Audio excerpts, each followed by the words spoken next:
5, 4, 3, 2, 1. GG. Welcome to set 2 of Woongjin Stars versus SKT1. SKT1 has gone up one match, kind of maybe in a foreseen kind of thing with Fantasy versus MVP. Sorry for those of you who are watching this game for 0 only, and you didn't want to have that game spoiled, but it's going up before this one. So anyways, set 2, Woongjin Stars versus SKT1. SKT1 setting out best on the map Outsider, and he's facing up against Zero. Both of these players pretty darn solid. I'm going to have to say, though, that right now, Zero, and I'm not using statistics on this match. I used it on the last one. I promised myself when I started commentating that I wouldn't do that, but then I would just go with the flow. But anyways, I'm not doing it in this match. Zero, just a frickin' animal lately. Unfortunately, having lost a match in, I won't spoil it too much, but he did lose a match in, I believe, the OSL to a pretty good player. Really unfortunate, though, that he had to come up against this specific player at that point in the tournament, because I mean, he's such a good player. I would have liked to see him continue on as far as he could possibly get. I do expect that he will be winning something in the near future. But anyways, we have an overpool for Zero, and Zero, by the way, is the Zerg Teal player at the bottom right, and at the 9 o'clock position, we have Best, the red Protoss player. So Teal and red, perfect coloring, and it looks like Best is going for a 2-gate opening, which is pretty viable on this map, seeing as how you do have a defended expansion. And we're going to see Best here. Yeah, Best seeing that drone, and he's going to be able to go out there, and he actually uses a mineral trick so that he knows he can get out there fast enough to block this drone from putting down an expansion. Best hasn't gone in the base yet, though, so he hasn't seen that it is an overpool. And wow, some amazing micro coming from Zero here, and he's actually going to hunt down that probe. Oh, he really wanted that kill, I think. Yeah, and you can see a little bit of a look of, I don't know what you would call that, dismay, kind of feeling like it was a little bit unfortunate. And it looks like, yeah, so those 3 eggs are going to be Zerglings. 2 eggs hatching there, and I expect that that last one is as well going to be Zerglings. Yeah, I saw a little bit of that animation, and it is Zerglings as well. So, yeah, Zero's definitely going to have enough to defend against this. Against this 2-gate build here from Best. So Best is going to be a little bit behind as far as the rock, paper, scissors goes for Zerg versus Protoss. It's kind of a bit obscured when you have non-mirror matchups, where it's kind of like a rock, paper, scissors, sidewalk, tree, Vespian geyser kind of thing.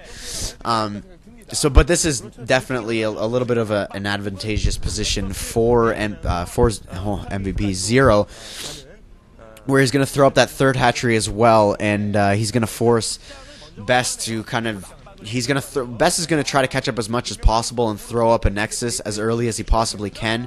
I think at this point, though, a Forge Fast Expand would have been economically a better build. I think Best wanted to throw on some kind of aggression. Yeah, there are Zerglings in the main base here. 5 Zerglings, to be precise, just running around, chasing down these probes. Unfortunate for Best that he allowed that to slip past. And yeah, he's going to try to surround this one Zealot here. Not picking it off like he would have liked to, but he's going to pick off a drone over here. He lost 2 Zerglings, so now just 3 running around in the base. I'm expecting speed to be upgraded at some point as well. That Cybernetics core going down as well to kind of just quicken up that pace, or quicken up that tech, and as well as just kind of pick up the economic game here in the background. But yeah, Best, like I was saying before, is forced to mine from that mineral only in the back there, which has actually half of the minerals available than that natural does, and now attacking and killing that one Zealot and slipping 2 more Zerglings past, so losing 1 in the process. So yeah, it looks like not only is the full scout going off here, but having Zerglings in your base as a Protoss player without goons is so annoying. I mean, your Zealots can chase them around, but Zerglings, especially with speed, which by the way has not been upgraded yet, are just so annoying to just try to catch up to, and you really got to position and micro your Zealots just phenomenally just to pick them off without them picking off any probes, which they have done at this point, by the way. They've picked off a ton of probes, and I think he might, Zero should definitely think about opting to go to that expansion in the background there. Not sure that he's seen it quite yet. There might be an Overlord in the back that I may have missed. Although this is an MP4 video, by the way, the quality is not so great, so I do apologize for that. I'm trying to get the quality on my videos to go up, but that's not happening. Hydralisk Den as well as Lair coming out, so I think Zero might be looking to do that Neo Sauron 5-hatch Hydra build. I think you really want to take another gas to go alongside it so that you can, you know, advance your position as well as keep on the offensive with your Hydras. You want to advance your tech, put down and be able to afford it with the gas. So that's I don't think he can do that at this point in time. So it's kind of going to be a little bit of a obscure kind of 5-hatch Hydra build, I think, anyways, at this point. And it looks like, yeah, Corsair is now out in the field, and he is building a second. Best is building a second Corsair, and another probe might go down here. Just one more hit left on that probe.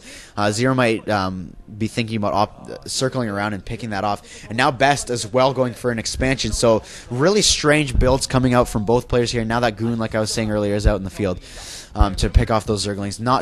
I don't think they're going to do much more of anything other than get the scout off. And yeah, Corsairs are being pumped here. So yeah, like I was saying, obscure builds coming here out, especially from Best. It's only obscure on Zero's part because he was able to get that hatchery up at an expansion position so early, knowing that he did have that advantage. And Best, ooh, a little bit of a slip up there, putting the cannon in an off position and having to cancel it and throw down his Nexus.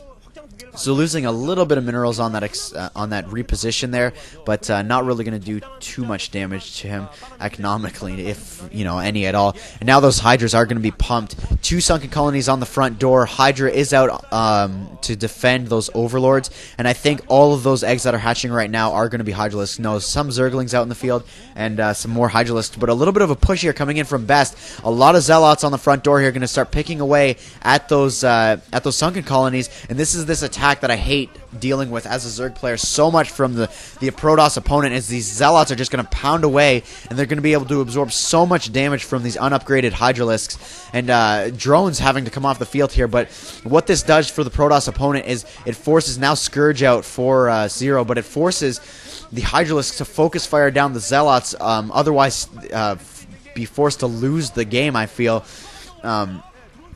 While the Corsairs just pick away at the Overlords on the front door. And yeah, this is being fought off pretty well from Zero, actually extremely well, only having lost those 2 sunken colonies. However, Best going for a little bit, I think it's I call it an old school strategy. Everyone should do it. It's old school and it's great, where you attack and you expand, and it's just so standard and so typical, but it's you have to do it. It's like putting on aggression in chess when you should. It's like taking a free pawn. You just should do it. So anyways, Overlord speed is now up. Scourges, however, can pop out at any time to pick off these Corsairs like they did earlier. I do have to point out that both of those Corsairs did go down to Scourge earlier during that attack.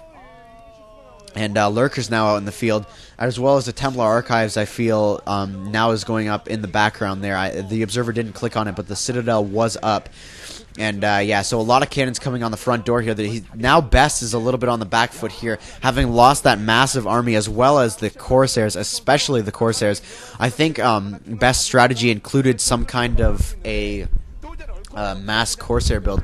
He really, maybe not mass, but he wanted to at least hit critical mass, where he could go around harassing Overlords and not having to worry about the threat of Scourge. He really just wanted to force Zero to position his Hydralisk army into an unadvantageous position. And now Zero expanding to that top right position as well, the natural. He's going to SimCity up that position so he can defend both of those bases. I love the SimCity. I've been using it very effectively on IC Cup, and I absolutely love that the pro gamers have developed that strategy. to a point where I can copy it. Some more gateways as well going down. So it looks like Best, unless he can do some kind of damage here, unless he can push out, he's definitely going to be on the back foot here. He's going to be at, very shortly, he's going to be at 4 base.